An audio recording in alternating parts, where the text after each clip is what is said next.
All right, it is Maundy, Thursday, and since we cannot gather together today as we normally would, I thought I would record a little video for you. Obviously, this is not the same. This is no substitute for meeting together, but maybe it's the best we can do under the circumstances. I still wanted to communicate to you, and I didn't want to just write another email. So I thought I would talk to you this way a little bit and talk to you about what's going on and talk to you about Maundy, Thursday. I'm here in my office in the basement of my house, and I apologize for how it looks. I actually do know where pretty much everything is in my office, even though it looks like a mess. This is where I do a lot of my work. My dog is down here. My dog Chloe's down here at my feet right now, where she kind of always is when I'm down here. If you've been to our house, you've met Chloe because she's just that kind of dog. Whether you wanted to or not, you've met her because she's just a real friendly dog. But in her old age, she's kind of gotten lazy, and now she just kind of lays around all day and tends to just lay right here on my feet.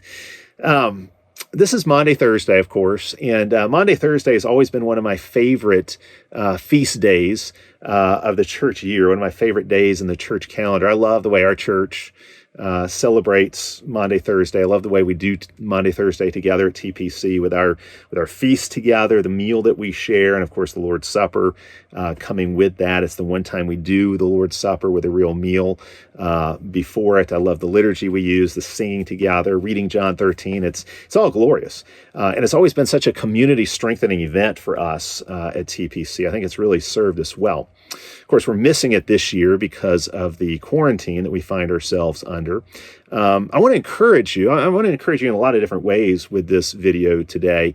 One thing I'd want to encourage you to do is find ways as a family to commemorate John 13. We can't get together as a church family, but you can perhaps still find some things to do to celebrate Thursday of Holy Week as a family.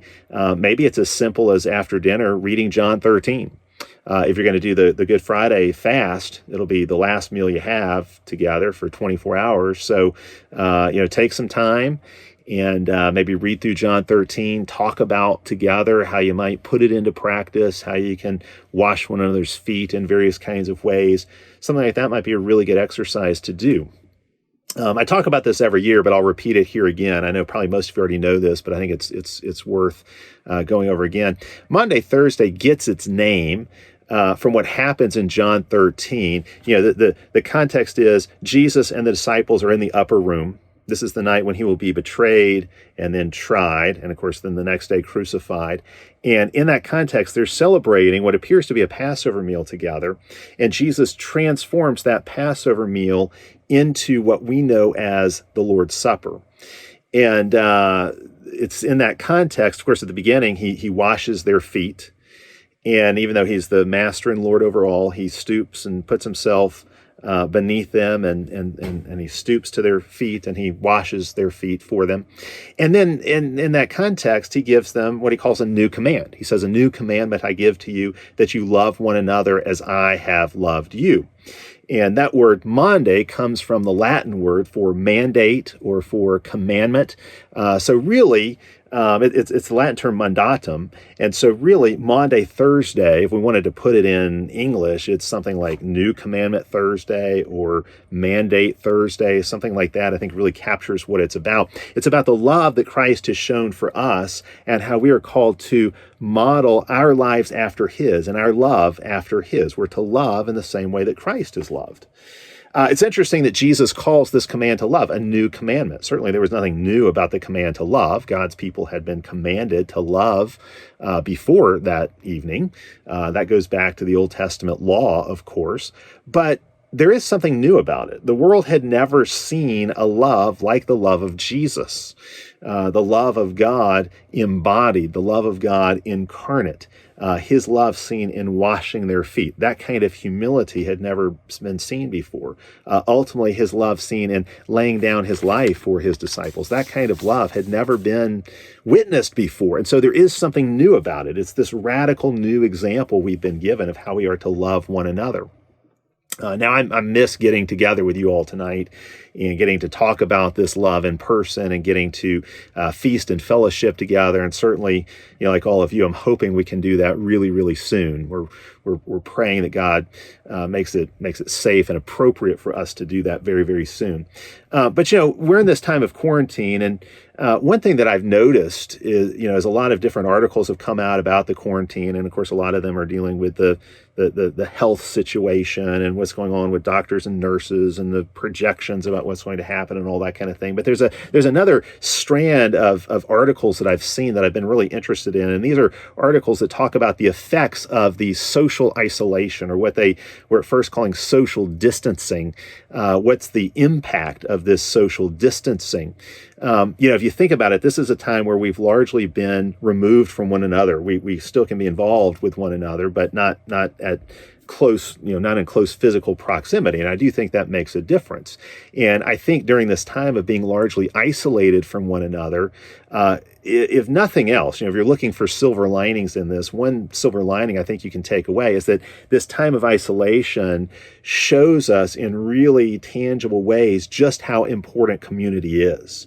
This time of being away from your church family shows you just how important church family is. This time of being isolated shows you just how important fellowship is. We're learning in new ways how important the church family is. Now, we're realizing these things, as friendship and fellowship have been greatly diminished, largely taken away from us, at least in a physically close kind of way. We're learning how important these things really are. I've actually got a stack of articles here on my desk I've been working through that talk about just how dangerous long periods of social isolation can be. As humans made in the image of the triune God, we're made for community. So you take that community away, and there's something dehumanizing about it. It's contrary to how God has made us to live. It's why we find that solitary confinement is the worst form of punishment. One of these articles says this: over long periods of time, social isolation can increase the risk of a variety of health problems, including heart disease, depression, dementia, and even death. So it's like if the virus doesn't get you, then maybe the isolation will. I mean, that paints a really negative picture, a really dire picture, but there's an element of truth in that. There's a headline here I've got, coronavirus will also cause a loneliness epidemic. It says we need to take both social distancing and the social recession it will cause seriously. Even when we talk about the economic impact of the shutdown due to the virus, the economic impact of that, of course, can be absolutely massive. And people are talking about, will this send us into an economic recession? But there's also the danger of a kind of social recession. If we're apart from one another, does it break down the bonds of community? And as you can see in these articles, and I won't read you any more quotes from these articles, but again and again, they make the point that it's not just our physical health that is at stake, it's our social, and I would even say spiritual health. Not that God can't sustain us in this kind of situation, but it's important to recognize we're not made to live this way. We're not made to live this way. And it does have an impact, and we need to recognize that.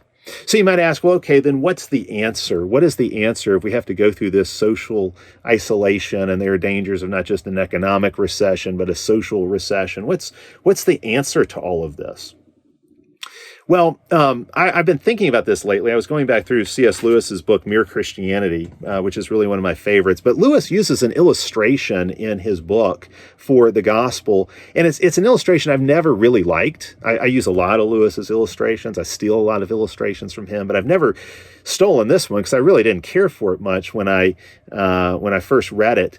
But I do think it's fitting under these circumstances. Let me read to you. This is from, again, Mere Christianity. And just read a paragraph here for you. It says, in our natural state, we are not sons of God, only, so to speak, statues. We have not got zoe, or spiritual life, only bios, or biological life, which is presently going to run down and die. Now, the whole offer which Christianity makes is this, that we can, if we let God have his way, come to share in the life of Christ. If we do, we shall then be sharing a life which was begotten, not made, which always has existed and always will exist. So everybody has bios, biological life, but that life is temporary and it's running down.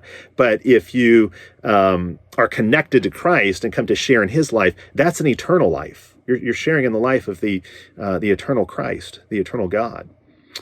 If we do, we shall then be sharing a life which was begotten, not made, which always has existed and always will exist. Christ is the Son of God. If we share in this kind of life, we also shall be sons of God. We shall love the Father as he does, and the Holy Spirit will arise in us.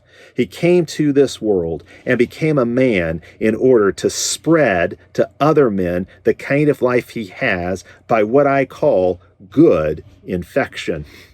Every Christian is to become a little Christ. The whole purpose of becoming a Christian is simply nothing else. Okay, did you catch that? He talks about this life of Christ that we receive as a good infection. It's a life that spreads. It's a life that becomes contagious. You get infected with it, and then you share it with others, and then they get this life, and then they spread it to others, and it grows, maybe even exponentially. If you look at the history of the church, the growth of the church. This is the picture that Lewis paints for us. The world was dead. The world was spiritually dead, and Jesus came to bring the world back to life, to infect the human race with new life, a kind of life that spreads, and a kind of life that lasts forever. And you see this in all kinds of ways. There are a lot of different ways to think about this. One of my favorites is to think about the story in the Gospels of Jesus and the woman who had a flow of blood. And this woman under the Old Covenant law is unclean. And so she spreads uncleanness everywhere she goes. Any person she touches becomes unclean. She infects them with her uncleanness. Her uncleanness is contagious. But it's interesting. There's this big crowd gathering around Jesus. The woman makes her way through that crowd. She comes up to Jesus. She grabs hold of the wing of his garment, the hem of his garment. And what happens? She cannot infect him. He is immune to her uncleanness. So her uncleanness doesn't spread. Her death doesn't spread to him. Jesus is immune to all of that. Rather, he infects her, as it were. He infects her with his life. He transmits his life to her. His righteousness, his cleanness flows to her.